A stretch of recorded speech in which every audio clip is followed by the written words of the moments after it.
Mas mau nanya deh sama kamu. Kamu inget nggak? Sebelum Basuris itu pergi, ya, dia ada ngomong sesuatu yang aneh nggak? Atau dia ngelakuin sesuatu yang mencurigakan? Enggak, Naza nggak inget, Mas. Ya, karena Mas ngerasa ada sesuatu yang janggal sih. Soalnya gini, Mbak Suris itu kan orangnya apik ya kalau kerja.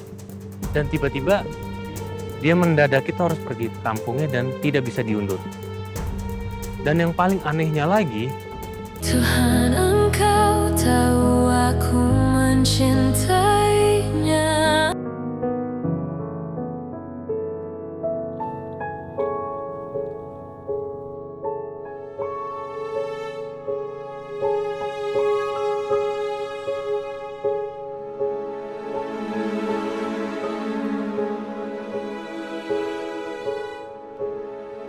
Selamat malam Pak, ada yang bisa saya bantu?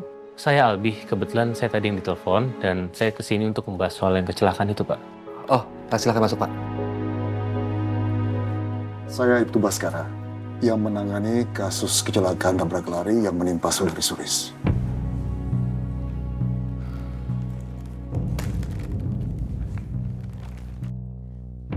Bisa dikonfirmasi Pak, atas nama Suristi usia 35 tahun.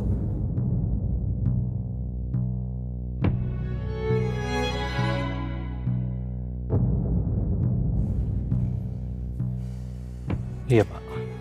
Apa korban bekerja di rumah Bapak? Iya, Pak.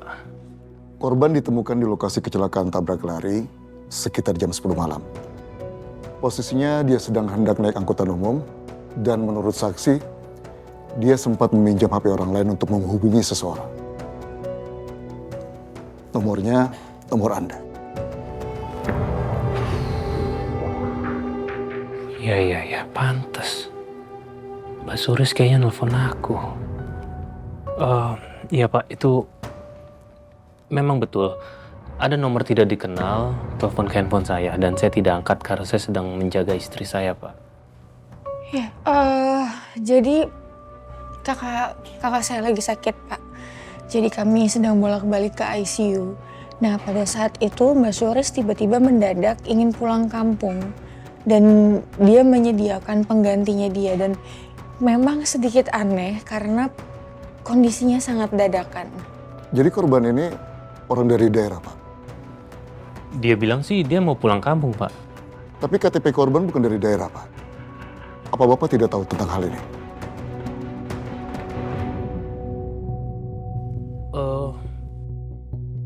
Karena yang mempekerjakan dia itu adalah istri saya, Pak.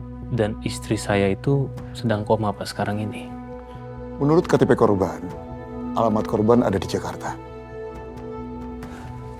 Zah, Mbak Suris pernah cerita ke kamu nggak kalau dia itu punya anggota keluarga di kampung gitu? Enggak, Mas. Mbak Suris nggak pernah cerita. Yang Naza tahu dia itu janda, anak satu. Dan Naza nggak tahu kalau dia tinggal di kampung. Naza pikir dia tinggal di dekat rumah kita. Terus pengganti korban ini siapa? Penggantinya korban ini namanya Mary.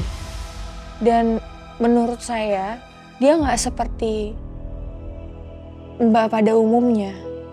Maksudnya tampilannya dia bekerja menggunakan heels, dia kukunya sangat panjang-panjang, runcing. Tidak seperti pada umumnya aja sih, Pak. Dan dia bilang kalau dia itu kenal dekat sama Mbak Suris.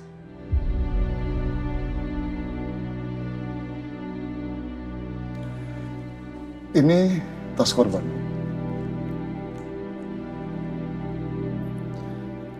Tidak banyak pakaian yang dibawa. Ini bukan seperti mau pulang kampung, tapi seperti pergi begitu saja. Mas Naza makin gak ngerti deh, ini berarti Mbak Suris tuh bohong sama kita kalau dia mau pulang kampung. Dari CCTV sekitar lokasi, mobil yang menabrak korban menggunakan plat nomor palsu. Itu artinya, ini bukan kecelakaan biasa. Berarti pembunuhan dong, Pak? Kami masih selidiki, tapi indikasinya ke sana. Saat ini jenazah korban ada di rumah sakit dan kami masih coba untuk menghubungi keluarganya. Ya udah kalau gitu, Zah, kita harus segera ke rumah sakit. Ya. Ya udah Pak, kalau gitu terima kasih atas informasinya. Saya pamit dulu Pak.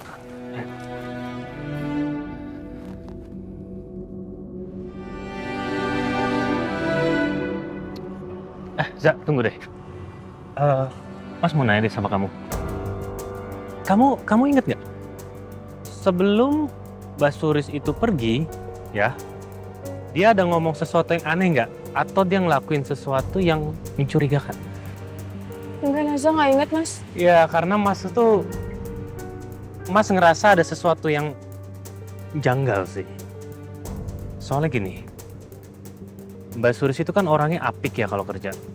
Dan tiba-tiba dia mendadak itu harus pergi ke kampungnya dan tidak bisa diundur. Dan yang paling anehnya lagi, dia mempekerjakan orang lain tanpa orang lain itu ketemu dengan kita. Kita nggak sempat ngobrol, kita nggak sempat interview dia. Terus kamu percaya sama orang yang modelnya seperti itu? Dan tadi kan kamu di kantor polisi juga sempat bilang kalau siapa namanya Suster Mary ya? Suster Mary itu cara ngomongnya juga beda, kukunya juga tadi kamu bilang panjang-panjang. Terus kita mempercayakan Leon sama orang seperti itu. Kamu percaya sama orang seperti itu?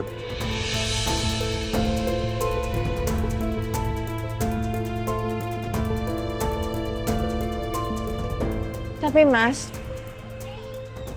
Mary ini bilang kalau dia tuh deket banget sama Mbak Suris. Mas cuma takut ini bukan kebetulan. Duh Mas, jangan bikin Naza takut dong Mas. Enggak, tapi ini mungkin hanya ketakutan Mas juga. Yaudah, kita langsung jalan aja. Yuk. Pasti Mas.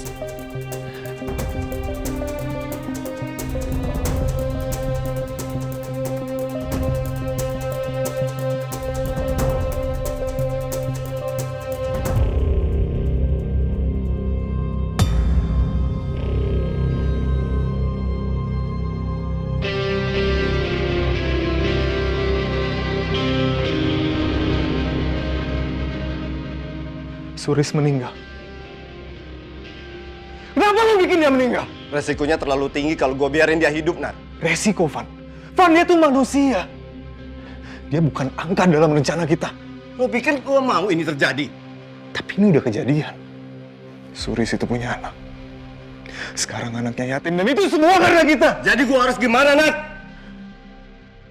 Ngebiarin dia hidup? Ngebongkar semuanya? Gue yang salah. Seharusnya gue ingetin lo. Supaya lo tuh gak ngambil tindakan sendiri. Lo itu nggak tahu kondisi di lapangan, Nat. Gue kasih tahu sama lo ya. Suris itu bukan orang bodoh. Dia sempat ninggalin pesan buat Albi. Tinggal nunggu waktu. Dia akan ngebongkar semuanya. Pesan apa? Yang pasti cukup bikin kita semua jatuh.